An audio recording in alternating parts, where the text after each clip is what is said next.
Hello guys good morning welcome back to our brand new vlog होइन। अनि आजको दिनमा चाहिँ फेरि पनि टाइटल र थम्बनेल हेरेर थाहा पाइसक्नुभयो होला हामी के गर्दैछौँ भनेर। हामी आज चाहिँ काठमाडौँ टु पोखरा जाँदैछौँ। अनि यो चाहिँ हाम्रो काठमाडौँ टु अप्पर मुस्ताङको डे 1 सिरिज हुनेछ है।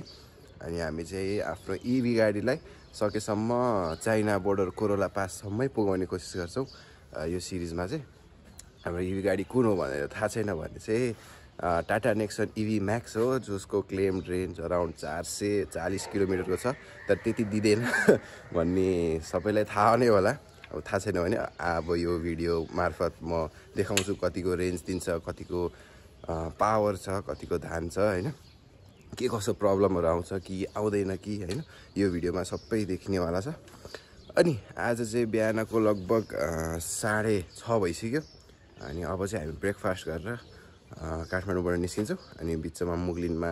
खानासाना खान्छौँ होला।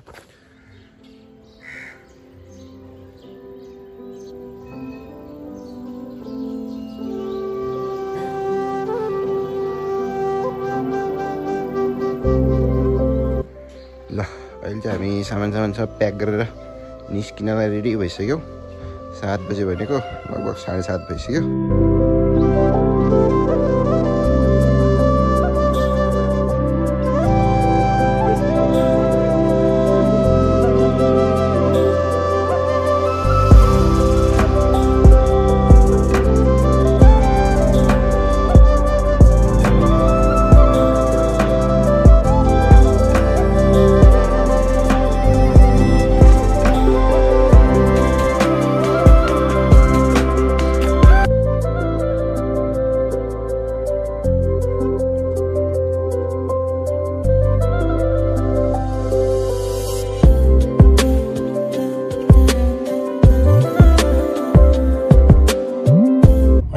ठिक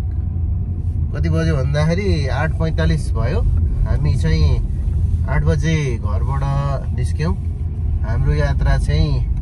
हामी के4 फ्यामिली 4 जना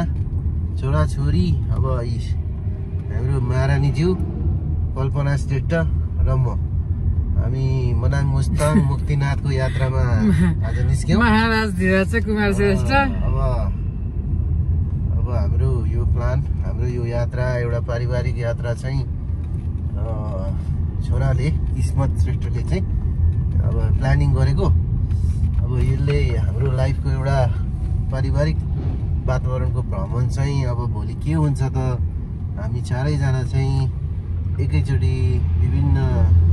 स्थानमा यात्रा गर्न कहिलेकाहीँ 1-2 वर्ष असमर्थ पनि हुन्छौँ, कहिले कता हुन्छौँ होइन। अब किस्मत कुमार श्रेष्ठ चाहिँ अब 1-1.5 महिनामा अस्ट्रेलियातिर पढाइको सिलसिलामा जाने अब करिब अब कन्फर्म भयो, भिसा लागिसकेको छ। अब त्यसैको हेतु पनि अब यसो घुम्न जाउँ न भन्ने कुरा हो। अहिले चाहिँ हामी टक्क लाएर वासरुम ब्रेकको लागि यहाँ रोकेको साइडमा। अनि बाटोको हालत ठिक छ, अहिलेसम्म त्यस्तो नराम्रो छैन।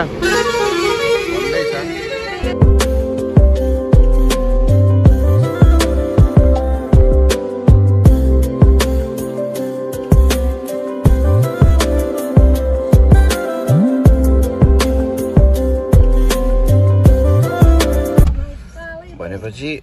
32% जति चार्ज हाम्रो मुगलिन आउँदासम्म खायो गाडीले। अब यहाँबाट अझै 90 किलोमिटर जति पोखरा छ, त्यहाँ पुग्दासम्म चार्ज कति हुन्छ हेरौँ। अनि बल्ल फर्दर प्लान हुन्छ है हाम्रो।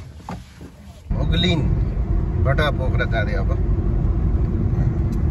हाम्रो चाहिँ ड्राइभर, अहिले नयाँ ड्राइभर भर्खर हायर गरेको। भर्खर मुगलिनबाट चाहिँ नयाँ इन्टरनेसनल ड्राइभर हायर गरेको भर्खर। मलाई थकै लाग्यो, निन्द्रा नि लागे जस्तो भयो। त्यही भएर अहिले चाहिँ अब नयाँ होइन एकदम।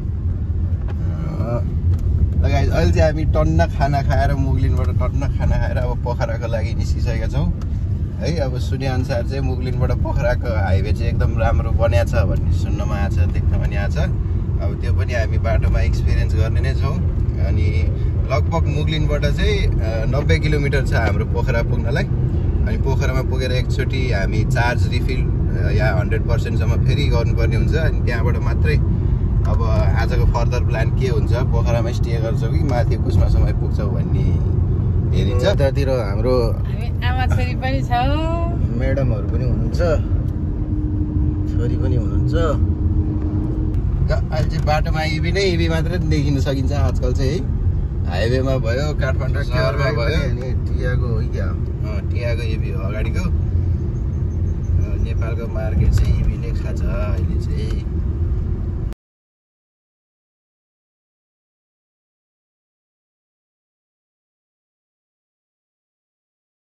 यो हाइवे एकदम राम्रो अवस्थामा चाहिँ निर्माण कार्य सम्पन्न भएको देखिन्छ अब हाम्रो इन्टरनेसनल ड्राइभरले चाहिँ के अरे ड्राइभिङ गर्दै हुनुहुन्छ अब ड्राइभिङ पनि राम्रो छ पर्फेक्ट होइन बाटो एकदम खुल्ला छ क्लिन अहिले चाहिँ अब विदेशमै चलेको जस्तो गाडी पनि सिधा बम्पी छैन रोडहरू पनि है सफा छ अब यसमा मार्किङ मात्र बाँकी छ लेन मार्किङ यसो हो भने चाहिँ अब धेरै जस्तो गाडीको अटो पाइलट पनि चल्न थाल्छ यस्तो रोडमा तर अब यो चाहिँ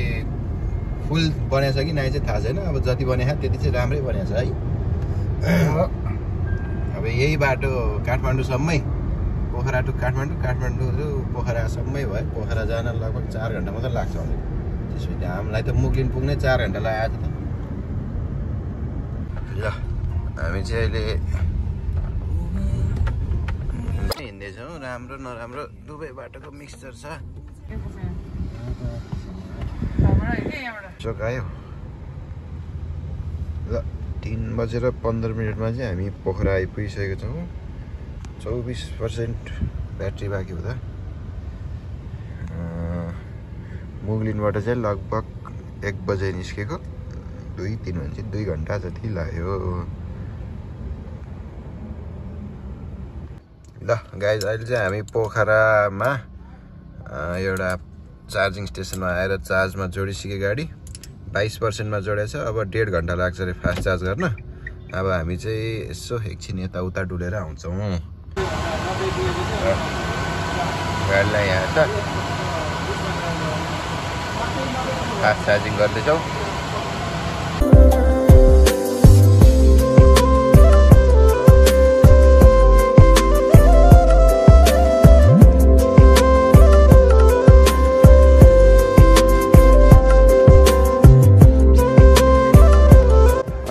हामी फेवातालमा आइपुगिसकेका छौँ ट्याक्सी गाडी चार्ज हुन लगभग 1.5 घन्टा जति लाग्छ 1.5 घन्टामा यो तालबराई टेम्पल यसो फेवातालमा बोटिङ गरिदिइहालौँ भनेर कि होइन मौकाको फाइदा नि उठाउँ अब फेरि पोखरामा त धेरै घुम्न त घुमिसक्यो होइन ल यो तालबराई टेम्पल चाहिँ हाम्रो यहीँ छ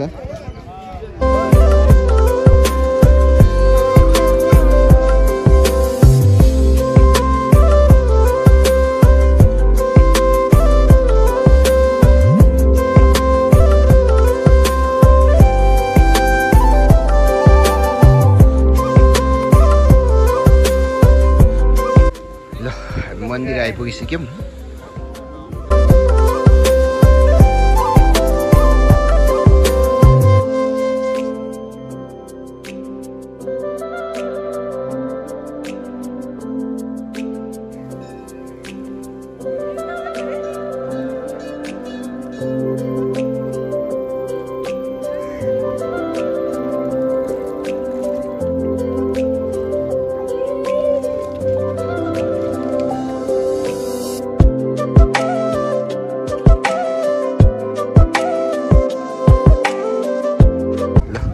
फोटोसोटो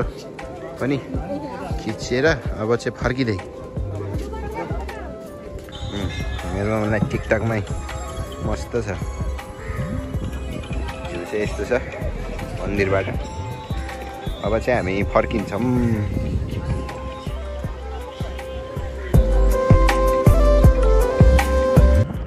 छन त केही नै छैन भन्छ यहाँको पानीमा भन्न त त्यही पनि स्विमिङ गर्न कस्तो डर लाग्ने के कहाँबाट के आइदियो मलाई मात्र हो कि तपाईँहरूलाई नि हो भन्ने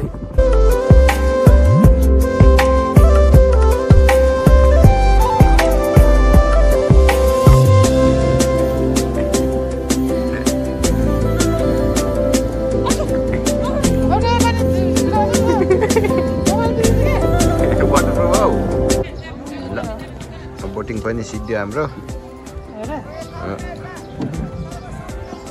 अब फेरि गाडी लिन जानु पर्यो हो ल अहिले चाहिँ हामी फर्केर आइसक्यौँ अब गाडी कति पर्सेन्ट चार्ज भएछ हेर भाइ ए 99% भइसकेछ तर रेन्ज घटेछ 195 किलोमिटर मात्रै देखाइरहेछ ल अब हामी चाहिँ पोखरामा चाहिँ गाडी चार्ज गरियो लगभग 23% बाँकी थियो ठ्याक्कै 1 घन्टामा फुल चार्ज भयो अब हामी यहाँ 100%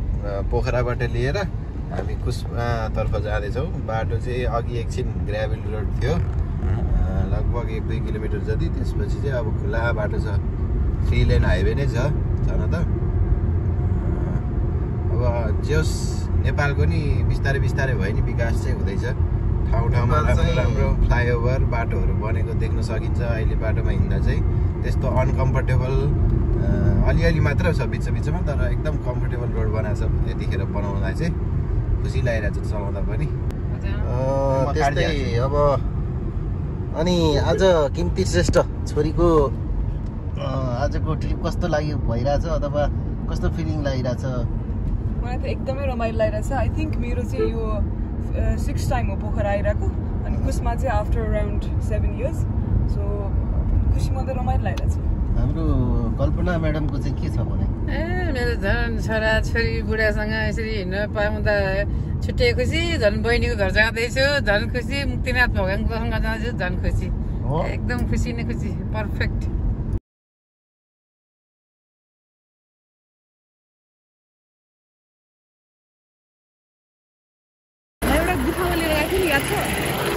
अहिले चाहिँ हामी गाडी पछाडितिर छ अहिले चाहिँ हामी कुस्मातिर आएर ब्रेक लिएको होइन कुस्मामा चाहिँ हाम्रो आन्टीको घर छ अनि आजको रात चाहिँ हामी त्यहीँ बिताउनेवाला छौँ अनि भोलिपल्ट चाहिँ अब भोलि बिहान चाहिँ हामी तातो पानी हुँदै जोमसमतिर गएर बस्छौँ होला एउटा के क्याम्प भन्ने छ त्यहीँ गएर बस्छौँ होला आजको दिन चाहिँ यहीँ सिद्धिन्छ त्यही भएर अब ट्रकहरू पनि गइरहेछ गाडीको हालत त्यस्तो छ खासै फोहोर त भएन हुन त सेतो गाडी भएर नि धेरै फोहोर देखिन्न है टायरहरू अलिअलि फोहोर भएको छ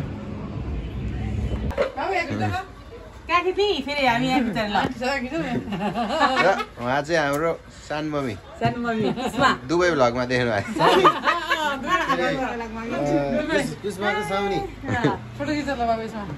ल गाडी कुस्मामा आइपुग्दा 78% खाएको छ खाएको छ अरे 78% बाँकी भएको छ हामी चाहिँ अब यहीँ बस्छौँ आज आन्टीको पसल यो भयो माथि गर्छ अनि गाडीलाई रेस्ट दिन्छौँ आजलाई यस गाइस सो आजको भ्लग यहीँ एन्ड गरौँ है अब थकाइ पनि लगाइसक्यो अब गाडीलाई चाहिँ 78 चार्जबाट त्यहाँ एनइएको चार्जर रहेछ द क्लिफको अपोजिटमा अनि त्यहीँ गएर 100% बनाएर ल्याइसक्यौँ भोलिलाई निस्किन रेडी पारेर अनि अहिले चाहिँ यही कुस्माकै घरमा छौँ हामी खानासाना खाएर अब भ्लग एडिट गरेर निन्द्रा पनि लगाइसक्यो थकाइ पनि लगाइसक्यो सो आजको भ्लग चाहिँ यही एन्ड गरौँ will see you guys in next vlog tomorrow's vlog है त सी यु बाई बाई